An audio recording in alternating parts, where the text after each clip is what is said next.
Hello, folks, and thank you for joining us again. As you already know, we worked hard to bring some of the biggest names in parenting to our platform, and this session is no exception. So I'm beyond excited to introduce a wonderful guest we have on today. Dr. DRAnnLouiseLockhart is a board-certified pediatric psychologist whose biggest passion is serving and helping children and adolescents. She's the owner of a New Day Pediatric Psychology, which she founded after 10 years of dedicated service in military clinics and hospitals. Dr. Lockhart is a highly sought after speaker and writer who often shares her expertise on important topics such as childhood diagnosis, executive functioning, and racism across multiple platforms. As a matter of fact, you've probably seen her quoted in places like New York Times and New York Post. In addition to her speaking and writing, Dr. Lockhart is the author of 2 essential ebooks for parents, one of those with children diagnosed with ADHD and another addressing tantrums. I've been wanting to bring her to our summit for quite a while, and I'm thrilled she could join us today. So welcome, Dr. Lockhart. It's really great to have you here with us. Thank you for inviting me. I'm happy to be here. So let's start off with something you often say, that our job as parents is to help our kids build skills and develop habits. So for parents who want to have their kids, with ADHD catch up with their peers who might have better executive function skills, what daily practices or strategies can they start implementing today to build a solid foundation for their child's development? Yes, I love that question because I focus a lot on that when I'm working with teenagers and with parents as well as teachers. Because what often happens is when we become frustrated with a child, whether it's our child or a child we're teaching, we think that they need to be punished so they can learn their lesson. And usually when we are punishing, we're upset, we're angry, we're dysregulated, which then creates dysregulation emotionally and mentally in the child. And no learning is occurring in those moments. So out of anger, out of this intensity of the emotions, everyone's minds are shutting down and no logical reasoning or learning is happening. So when you think they're going to learn their lesson, when you're yelling at them, lecturing them, or taking things away, that is not happening. So that's why I really focus on building skills. Does it mean we let kids get away with things? Absolutely not. It's about really teaching them the right skills. So on a daily basis, it's even when they mess up, when they have what they view as a failure, that you notice it, you describe it, you use kind of observational language, and then you talk them through what could be done instead. So that way everyone is staying pretty calm and leveled. I'm going to give you an example. When my child, years ago, he was having struggles with math and telling time. And I saw that he had done a worksheet in the after school program and all the time stuff was filled out perfectly. And I was like, So I said, so did the teacher help you in the after school with this? And he was like, a friend did. And I was like, oh, a friend helped you in it? Uh-huh. And he just seemed shady. It seemed like nobody helped you with this. And I'm like, did you happen to copy someone else's work while you were doing this?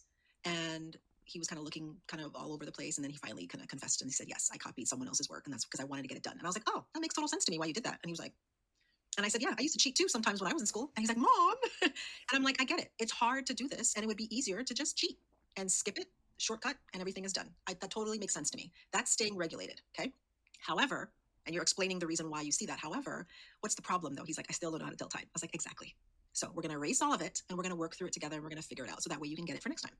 And what that is doing is building skills. It's truth telling, it's processing, it's asking for help, knowing when I need to ask for help by monitoring how I feel and knowing that I can speak to this person in my life without them freaking out and then punishing me and taking away my phone and my privileges and my TV time. That is building skills. And how you do that on a daily basis is observing, noticing why they do it, validating the reason why they did it, but then finding a different solution. That's problem solving. That's also an executive function skill. And so I think those small little things that you can do just in those moments when you want to freak out and when you want to punish, rather you look behind the behavior and you speak to the need or the want behind the behavior. And that's always a go-to. Parents are always like, well, what do I do if? And I'm like, the bottom line is you always look and speak to the issue behind the behavior. Because when you can do that, you'll start to build those skills rather than tearing them down. Right.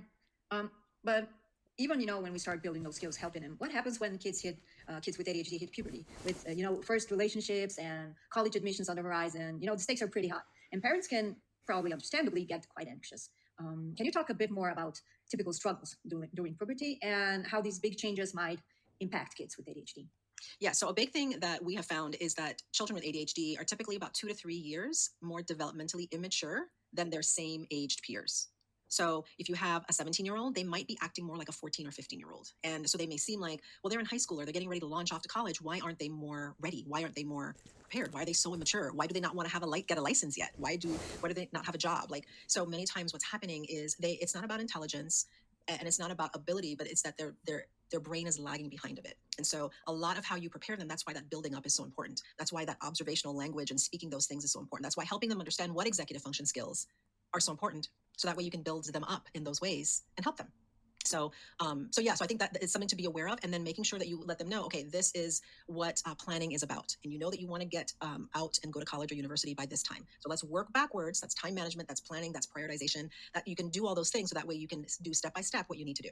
Or you need to do college applications or scholarships. You know you need this many. This is what you need to do, and you do it collaboratively with them together, so that way they can learn those skills. But that's how you build them up. You really identify where are those areas that they're struggling, and rather than seeing it as laziness or a weakness or a deficit, you're like, okay, that's an area that they are challenged by. So let's build that up. Yeah. And puberty adds stress, right? And with all the added stress, ADHD symptoms can stand out. How can parents support their kids through all of this without really stepping on their toes? Yeah, well, I think a big part of it is really that collaborative discussions and language is really important with your teen. So that way you can find out what is it that they feel that they're struggling with. Give them words for that. Give them words behind those struggles. Help them identify what that skill deficit or that weakness is, and then help them to build that up. So that way they can kind of figure out, like, okay, this is the issue that I have with impulse control, emotional regulation. They'll have words for that. And then you can work together to build those things up, letting them know that, yeah, those hormonal imbalances and all those things that are happening, that on top of your brain growing rapidly and fast, like everybody else your age, that executive function skill, because of ADHD, is kind of slow on the uptake. It's harder. It can be harder to process things. You might be slower to figure things out, and really helping them understand that. Right. But we know that when ourselves feel stressed or lack sleep, it's really hard to stay organized, right? Even ourselves. So if we struggle with executive functioning when times are bad, how can we expect a child with ADHD who has even more trouble with focus or organization to really manage their skills? And how can we support them in a way that doesn't overwhelm either of us? That's the $1 million question, right? I think that's a big thing, right? That a lot of parents are like, well, how do I help my kid with this when I don't even know how to do it? And no one taught me how to do that. And I tell people all the time, I was just talking to a school district last week, that, most of us, I mean, even recently, have never learned about executive function. So this is a really recent thing that we're really learning about. I have a doctorate and I got it in 2006, and I didn't even learn about executive functioning until years after I finished grad school. I didn't even know really the thing about it. And so I think we have to give ourselves some grace and let us know that, okay, yes, of course I struggle with blank, because maybe I have executive function deficits with organization myself. Maybe I have undiagnosed ADHD. Maybe I have trauma. Maybe I've gone through a lot of stress. Maybe I'm just managing this world in my life, and that does tax your executive function skills. So things are going to fall by the wayside. So I think we have to give ourselves some compassion and understand that when our kids are struggling, well, yeah, of course they're struggling, because you don't have it all together either. So it's okay.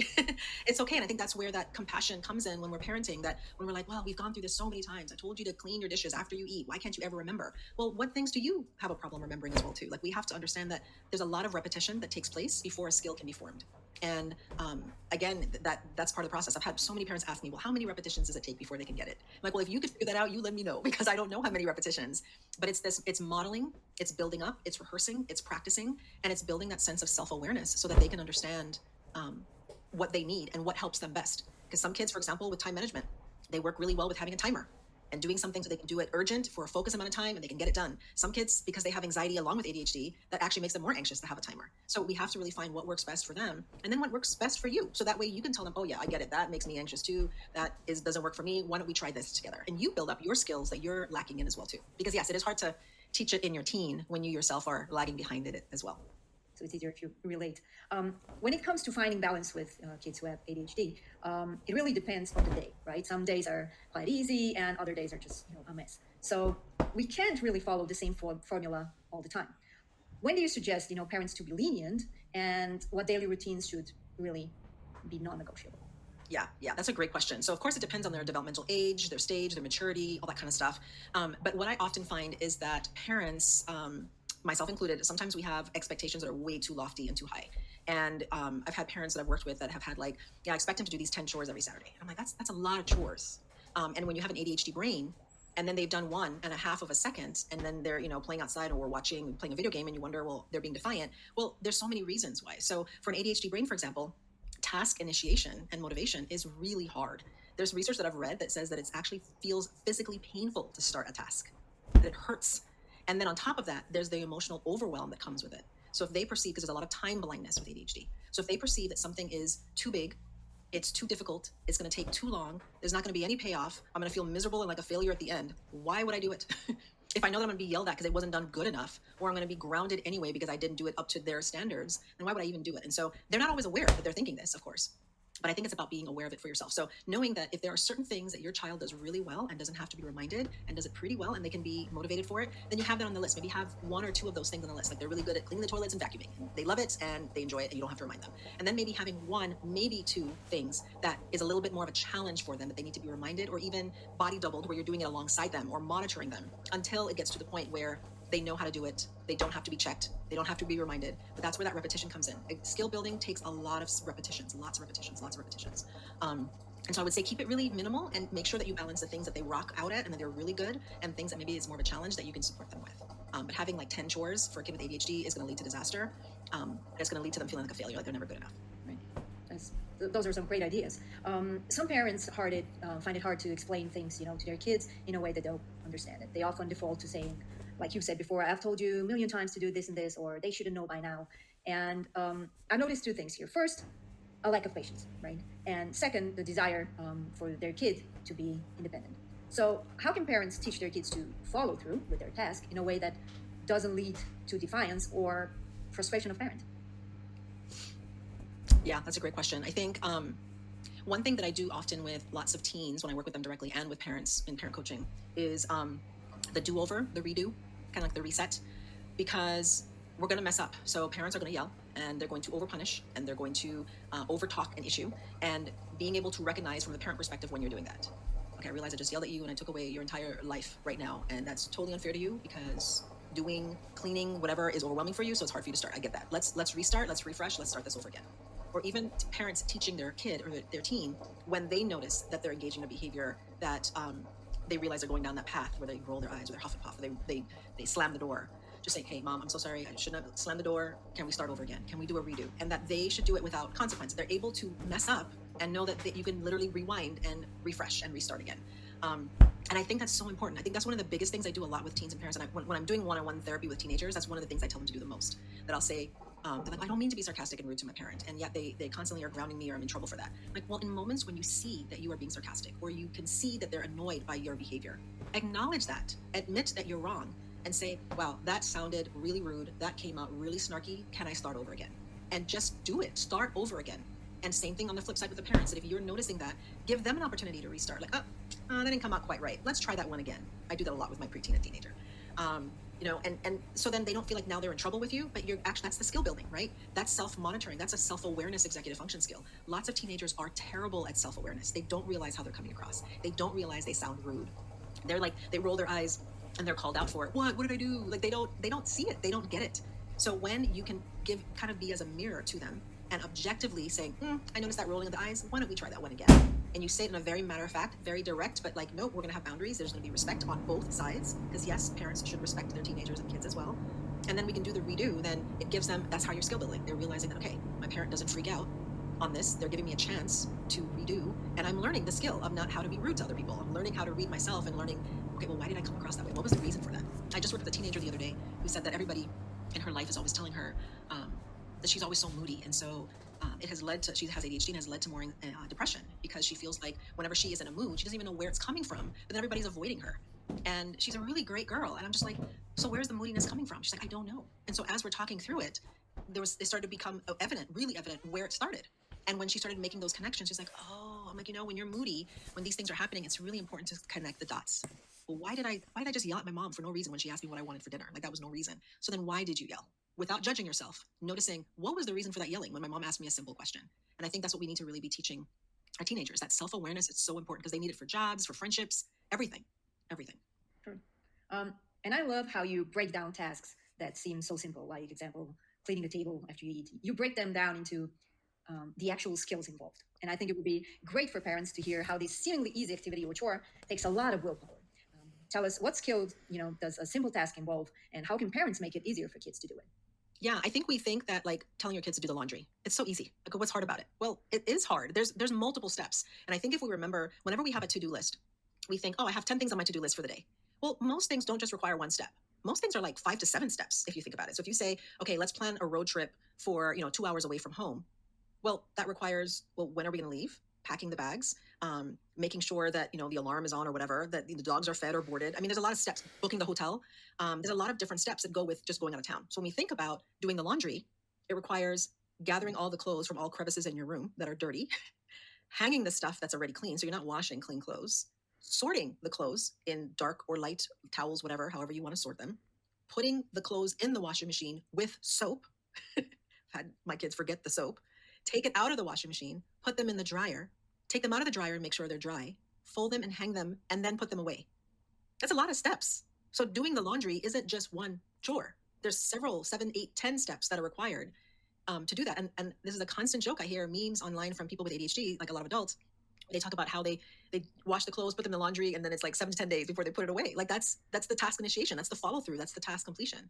And so what is a big skill that I often teach parents and teens is to do this body doubling, where you're doing the thing alongside them, whether you're doing it with them or you're kind of delegating, you're coaching them through it, or you're just present while they do it.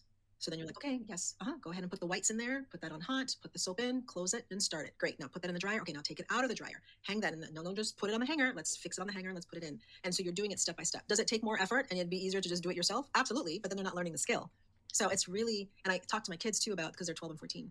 And I'll talk to them a lot about like when you're finished eating, say on the countertop in the kitchen, before leaving the room, scan the room, notice your area, notice the floor. Are things wiped up? Are the crumbs there? Do they need to be swept up? Do they need to be wiped into the sink? Now, does the sink need to be rinsed out? Like there's a lot of steps to just grabbing a snack in the kitchen. And so it's building that self-awareness and being conscientious, being aware of your surroundings, reading the room, noticing all those things. That's a lot of skill. That's a lot of effort. And so a kid whose brain doesn't think that way because of a bunch of different deficits in terms of their executive function is going to have a harder time than a kid who's developing typically. Because they probably are more conscientious and they probably are thinking about the crumbs and they're thinking about putting things away. They don't have to be reminded maybe because their brain is aware of those things. Right. Let's stay with task initiation. That's a big challenge for many. Yes. Because by the time they get their kid to sit down and study, they're often, exhausted with repeating or, getting pushback. What tips would you give to parents, dealing with kids who procrastinate a lot? Procrastination is a big one. I would say starting out first with find out why the procrastination exists. So kind of like I said earlier about always speaking to the need or the want behind the behavior, because on the surface we see procrastination, but procrastination can be occurring because you have a perfectionistic kid. They don't start because they think that if I can't do it perfectly, then why do it at all? Or maybe they're afraid of failure, that if I do this and I fail, then I'll feel horrible, so I just won't do it at all. Or maybe they don't have the things that they need to do the task. Like they want to clean up their room, but they don't have enough drawers, or they want to hang up their clothes, but they have no more hangers. Right? So maybe they don't have the things that they need to do the task. Maybe they're afraid of getting in trouble, that they can't ever do anything right in your eyes. Maybe they feel like they do it properly, but in your eyes, you're always after them and always picking up the pieces that they fail to do because you think everything should be a particular way. So I think we have to then pay attention to where's the procrastination coming from, because there's many different reasons. And I've often heard, and I agree, that procrastination and anxiety are often besties, that there is that perfectionistic thing where if I can't do it right. So I think we have to really pay attention. Like, do we have a kid with ADHD and anxiety, which is pretty common? And what is driving this procrastination, and having a discussion with them about that, presenting that, like, there's many reasons why people put things off. And that's why I'm so against people using the word lazy with kids. I think that is degrading, and I think that it's labeling, and it's not getting to the true issue. You're just looking at the behavior again. You're just looking at the outside. And so having a discussion with your kid about, like, there's many reasons why people procrastinate. I totally get it. It makes sense. So you're validating. Sometimes people do it because they're afraid of failure. Sometimes they do it because they don't have what they need. Sometimes they do it because they're thinking that it has to be perfect. What do you think that you do it? Why do you think that you procrastinate? And what areas do you feel like you don't procrastinate? And it's super easy to start and finish. So that way you can find out, like, maybe they're procrastinating on math homework because they don't get it. It's hard. Maybe they're procrastinating on cleaning their room because it feels overwhelming. Oh gosh, it's like a war zone in here. Where'd I even start? And so maybe that is another part of the procrastination. It's the overwhelm. It's the emotional overwhelm. And so I think if we can get curious about our kids' or teens' behaviors and have a real discussion with them about it so that they can develop that self-awareness and insight, then you can create a plan of action together. So maybe it's that body doubling and you do it alongside them. Maybe it's minimizing the amount of stuff they have in their room. Maybe it's getting a tutor. Maybe it's working with a friend and teaching a friend online while they do their homework together. So there's so many different solutions, but the solution will differ based on the reason behind the problem. So I think we have to look at, procrastination isn't just this blanket, oh, you're just procrastinating. Well, there's so many reasons. And so I think we have to pay attention to that and then equip our kid, again, the building the skill, equip them with the skill they need to defeat that behavior that we see on the surface. Right. You mentioned one of the reasons for procrastinating is also perfectionism. And I think this is important, for parents with kids of all ages, since this tendency can start pretty early on. How can parents spot these signs, of perfectionism in their kids, and how can they help them move away from this perfectionist mindset? Yes. A big thing is often if you see a lot of rigidity or kids who have a hard time adapting to change. If they say things like, well, you said we could go to the pool on Saturday. Well, yeah, I know, but now it's thunderstorming and raining. There's literally lightning strikes. Yeah, but you said, like, they get stuck. Like, there's a lot of kids when they are in that kind of perfectionism, they tend to get they're very sticky. They had a plan and it was supposed to turn out this way. I studied for this test and I was supposed to pass. They have this very kind of rigid mindset. I was a good friend. They should have been a good friend to me, and they don't know how to adapt. I texted them and they didn't text me back. Well, I heard from their mother that they lost their phone. It doesn't matter. They should have texted me back. So they get very sticky and they don't know how to adapt when things change. And flexibility is an executive function skill, and it's a really big one I see a lot in kids with behavioral issues because they don't know how to adapt. And when you don't know how to adapt, it's like, tectonic plates during an earthquake. Why there's so much damage is because it's rigid and then it moves and then everything collapses. And so that kind of happens in their brain. Another thing that I find a lot is when they use words like when things weren't just right. And that's when you might see some like OCD type behaviors. Well, that their clothing didn't feel just right, or things weren't balanced just right, or you didn't put back, my perfumes on my ledge just right. Like they kind of get stuck in that kind of thinking, or a 96% on a test wasn't good enough because it wasn't 100% perfect. That they're always judging themselves based on this perfectionistic standard that everything has to be. I have to win everything. I have to get everything right. I have to get into every college. But it always goes back to that rigidity and not knowing how to adapt when things change. Right. And it's really hard. It is. Do perfectionist kids see their perfectionism for what it is, or do they think it's, simply not working hard enough? Can you talk about how they perceive their struggles and the effect really it has on them? I find that most of the times, until you give it a word, they just think they're a failure. They have a really negative self narrative, that they perceive that they're not good enough. And they say that I'm a loser, I'm not good enough, I'm stupid, I'm an idiot, I'm unintelligent, I'm not smart, because they've fallen short of some goal maybe an unrealistic goal that they had for themselves. And so I find that they don't often see it as perfectionism. They just see it as they failed, that they're not good enough, that they've missed the mark. But then when that's noticed and you give that back to them, that it's like, it sounds like you're thinking that things need to be perfect, that things need to work out every single time. They can get very defensive about that because they don't see themselves that way. They just see like, no, I'm just stupid. And if I was smarter, then I would have blank, whatever. So yeah, I find that they don't often have insight into the perfectionism. I find that they have more insight into, they just think that there's something wrong with them, that they're flawed or defective in some way. There's something wrong with them because they're not good enough. Right. How do we persuade them, against this? I think that's where the observational language and being curious comes in. Just saying, I see this a lot. I work a lot with really elite teenage athletes, college athletes, and a lot of them have that mindset because they're so good. And so they're thinking, well, if I had practiced harder, I would have won that match. If I had, if I had done this, if I had been in the gym longer, if I was like, well, but look how many hours you're practicing already. Like, you did your best. And so I think a lot of that is really about helping them see, this is what you did. This is observationally. This is what happened. This is what occurred. Is it possible to win every single time? Is it possible that sometimes you're going to lose some things? Is it possible that sometimes you're not going to get as high of a grade as you want?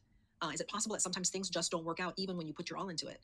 And so really helping, and that's a hard lesson for them to grasp because especially I see this a lot with people who they've always had success. Things always worked out for them. And so then it's easy to develop this perfectionistic mindset. And so when things start to fail, especially when they get to higher levels like college or more, elite competitions, everybody else is good too. And so it's like, well, not everybody can be good. Like somebody's got to be second place. Somebody's got to be last, And so really helping them see that, you put your all into this, you put your effort, the progress, that's worth celebrating too. That it's not always about the win. The win is a good thing, but it's also about being proud of yourself for the process, being persistent, persevering, those kinds of things too. But that is a hard one for them to hold on to. They don't like that at all. They don't like that they can be second place. They don't like that they can't be the top of the top. That's a hard one for them. I can imagine.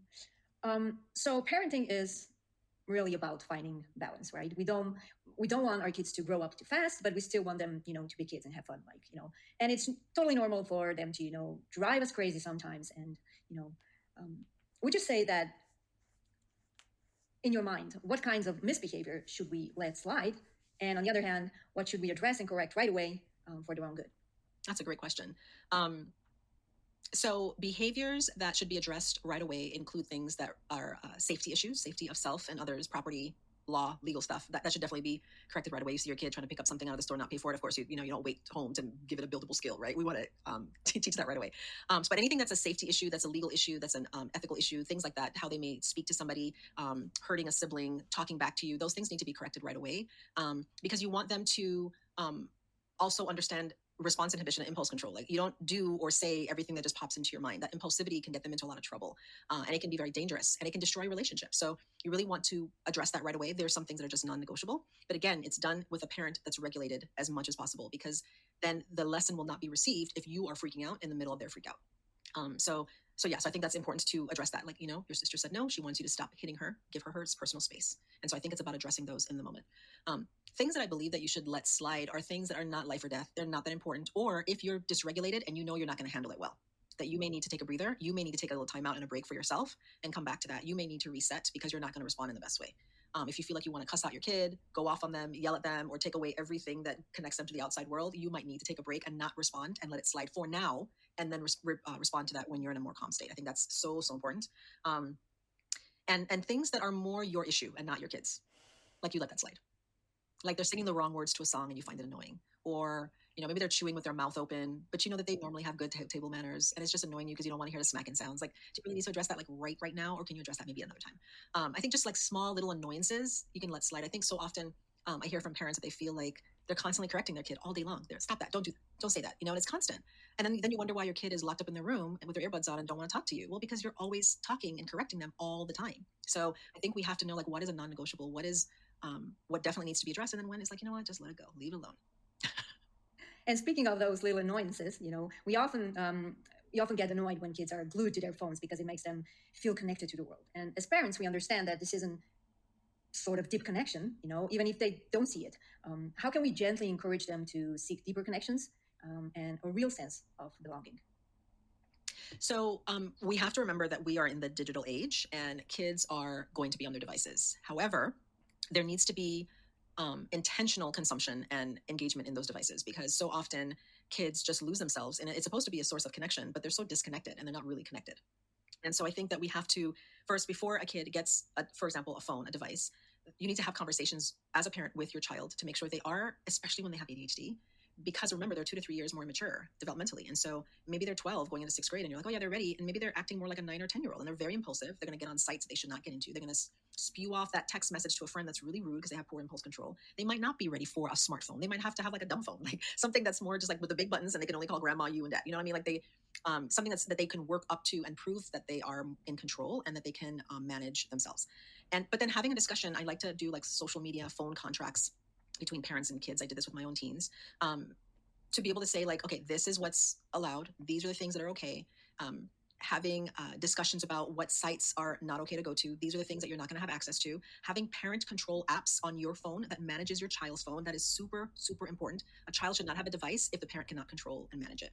And so I have an app that is on my phone that I can manage when my kids' phones wake up, when they go to sleep, whether or not they can have access to certain apps or they're blocked.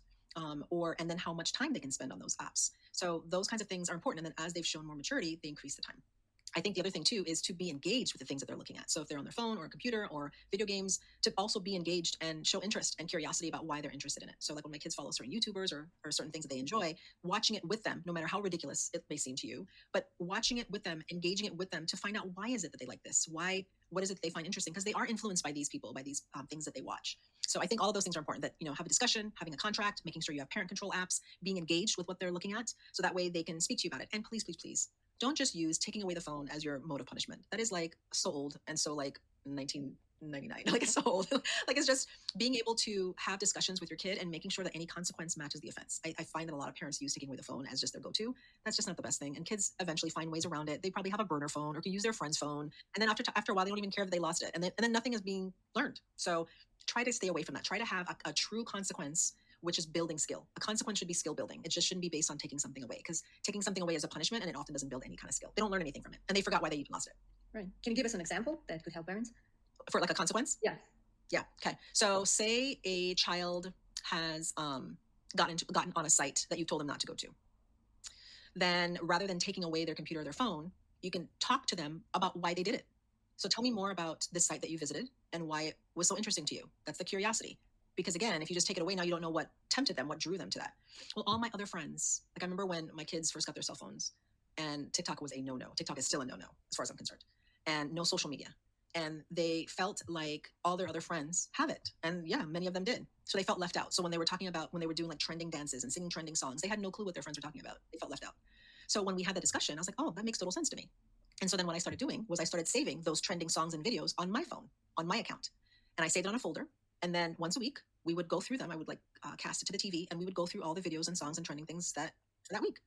And so that was a moment where we could share things. We could kind of talk about it, laugh about it. And now they were up to the beat of everything else of what was going on. And so instead of taking it away, it's like, yeah, I get that. That makes sense. So then how about this solution? And they love that. It's a great solution for them. And then that way they didn't have to sneak it anymore because they knew that I was saving things for them to see, but it was curated. So now what they're also learning is I'm not just saving random stuff. I'm saving things that are very intentional based on things I think you'll find funny or things that are pretty cool or things that are creative. And every once in a while we'll find someone, a video that I've saved and like, ooh, let's see what else their page has. And we'll click on it, which is always a mistake. And then they'll see something and they're like, ooh, okay, let's go back. I'm like, see, that's the thing about curating your content, because sometimes you'll be following someone and it seems like it's cool. And then all of a sudden it's like, okay, I shouldn't have watched that. And so now they're learning a whole bunch of things. They're learning impulse control. They're learning how to regulate. They're learning how to be honest with me. They're also learning that they have to be intentional about what they're consuming. And so that's an example. Like, yeah, it would have been easy to just take away a phone, but then they're still not learning anything, and you're not getting to the real reason why they did it. That's brilliant. Great ideas. Okay, I think this is a $1 million question probably. How do we make family time as addictive, as their social media accounts? Or at least, how do we get them to enjoy spending time with the family without fighting every time to put the screens down? Right. Well, I think you use the things that they love to your benefit. So like the screen sharing, the videos, right? That could be a family event. I mean, there's times when we spend like 2 hours looking at the stuff that I've saved, and like we're doing that. And also doing activities that everybody enjoys, that they want to hang out. Like every Friday night we do a family movie night.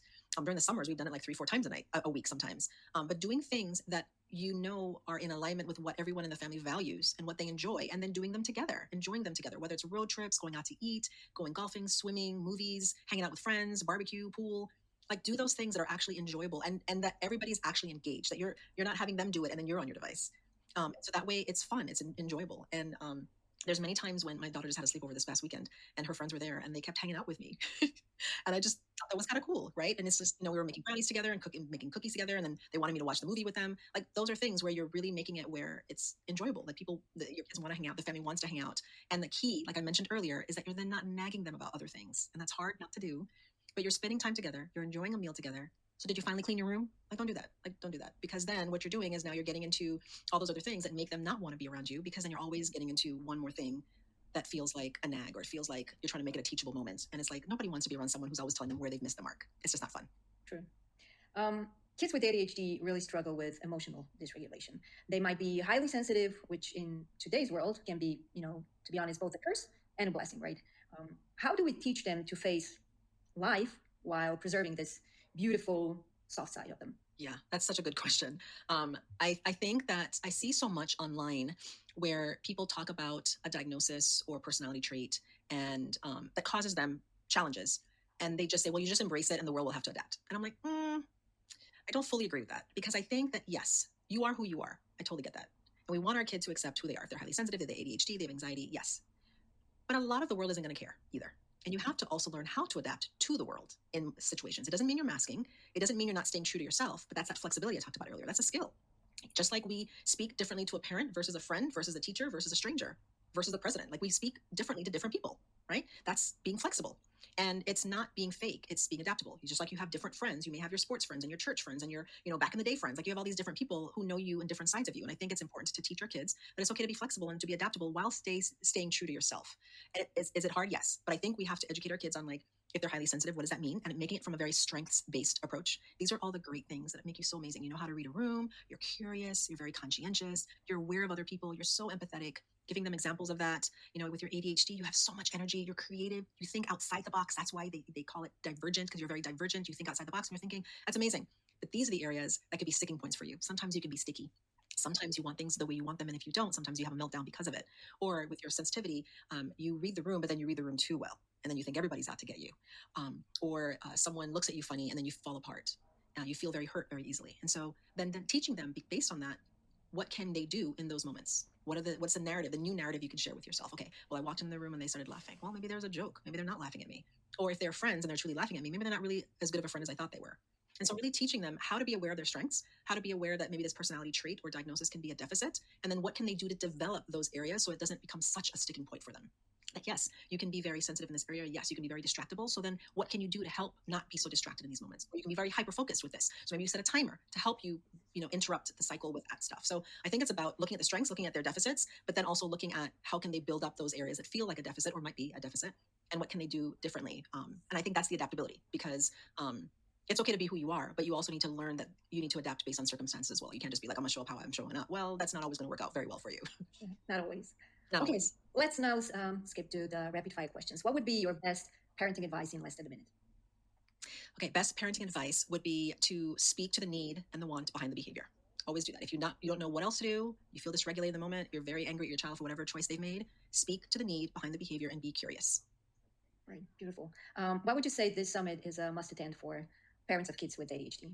Well, because I think that ADHD is one of those diagnoses that people feel like they know a lot about, and they think it's like, oh, it's just ADHD. And I don't think that that's the case. I think that we use the term as a very general description, like, oh, I'm so ADHD because I couldn't, focus on the movie. It's like, no, it's more than just that. And I think looking at ADHD as a diagnosis, what it is, as well as how executive function plays such a big role, is so important, because you have to parent kids with ADHD differently. They require a different set of tools and skills in parenting. And I think that's really important. And I think the summit will really help parents with that. Right. And what do kids with ADHD wish for that they rarely share with others? Oh, I think that they don't feel understood. I feel like they feel misunderstood often, that people don't get them and they make a lot of assumptions about them. And a lot of kids with ADHD wish that people got them more and they didn't make such assumptions about them and were more curious. And it really hurts them, which is why so many of them have anxiety and depression, because they feel misunderstood. So I think that's why the summit's so important, is because we want to understand ADHD better and understand our kids better so that they can feel understood again. Right. And what would you say is the number one skill that parents preach but don't really practice? Ooh, probably flexibility. That I think they expect kids to go with the flow and adapt when their plans change for the kids. But then parents don't know how to be adaptable when kids maybe do things that they didn't expect. And that's why they go to the same punishment, or why they have the same lecture or the same expectation. When maybe, going with the flow is what the kid needs. Maybe what you typically do is probably not what you should do in this situation. And you think outside the box, like when my son cheated on his clock thing. Like, it would be expected to give a lecture, but instead I didn't. And I think that flexibility in parenting is important, because then it'll help you better in your parenting, and it'll decrease so much parental stress. What is the one amazing ADHD trait that cannot be disciplined away? Ooh. um, I think their level of energy, they have a lot of energy. And so often I see parents who try to punish it or discipline it, and instead you have to channel it properly. I think that's why you see so many athletes who have ADHD, because that is such a great way to channel it. So rather than punishing it or disciplining it, I think you should develop discipline, help them develop discipline with that, and help them channel it for something, whether it's tumbling or gymnastics or karate or fencing or axe throwing, whatever it is, like helping them to channel that based on their personality, rather than trying to keep them stuck in the house and grounding them. That is the worst thing to do. They need to get out. They need to have recess. They need to be out playing and doing sports and activities, swimming. I think we need to learn how to channel it rather than keeping them contained. True. Dr. Lockhart, I cannot thank you enough for this truly wonderful conversation. Your insights were super invaluable, and I know everyone watching will take away so much, and you gave them so much to think about. I can't wait to have you join us again so we can dive even deeper, but right now we have to finish. So thank you so much for taking the time to join us. Thank you too. Thanks for having me. Take care.